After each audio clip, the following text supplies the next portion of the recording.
Big boss season 7ന്റെ പുതിയൊരു promo വന്നിട്ടുണ്ട്. ഈ പ്രൊമോയിൽ കാണിക്കുന്നത് ചരിത്രത്തിൽ ആദ്യമായിട്ട് ബിഗ് ബോസ് ഹൗസിനുള്ളിൽ സമയം പറയുന്നതാണ് കാണിക്കുന്നത്. പക്ഷേ ഈ ടാസ്കിനിടയ്ക്ക് അഭിലാഷും ശരത്തും ഒക്കെ ഒന്ന് ക്യാമറയ്ക്ക് മുൻപിൽ നിന്നിട്ട് പറയുന്നുണ്ട്, ബിഗ് ബോസ് ഇതൊന്ന് നിർത്തിത്തരാൻ പറ്റുമോ, ഈ ടാസ്ക് ഒന്ന് നിർത്തിത്തരാൻ പറ്റുമോ എന്ന്.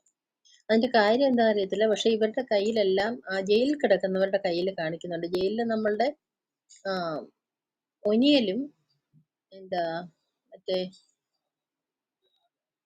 ജിസയിലുമാണ് പോയിരിക്കുന്നത്. അപ്പൊ ഇവര് ഒരു ഇരുമ്പിന്റെ രണ്ട് ദണ്ട് രണ്ടുപേരുടെ കയ്യിലുണ്ട്. അത് വെച്ചിട്ട് ഇങ്ങനെ ഓരോ സെക്കൻഡ് വൈസ് ഇങ്ങനെ അടിക്കുന്നുണ്ട് കയ്യിൽ വെച്ചിട്ട്. അപ്പൊ അതിന്റെ ഒരു ടഫാണോ അതോ ഇനി വേറെന്തെങ്കിലും ടാസ്ക് കൂടെ ഉണ്ടോ ഇതിനകത്തെന്ന് അറിയത്തില്ല. എന്തായാലും ഇവരൊക്കെ വന്നിട്ട് പറയുന്നുണ്ട് ഈ ടാസ്ക് ഒന്ന് നിർത്തി തരാമോന്ന്. എന്തായാലും ഇപ്രാവശ്യം 7ന്റെ പണിയല്ല 8ന്റെ പണിയാണ് ശരിക്കും പറഞ്ഞാൽ ബിഗ് ബോസ് കൊടുത്തിരിക്കുന്നത്. അപ്പൊ ടാസ്ക് എന്തുവാണ്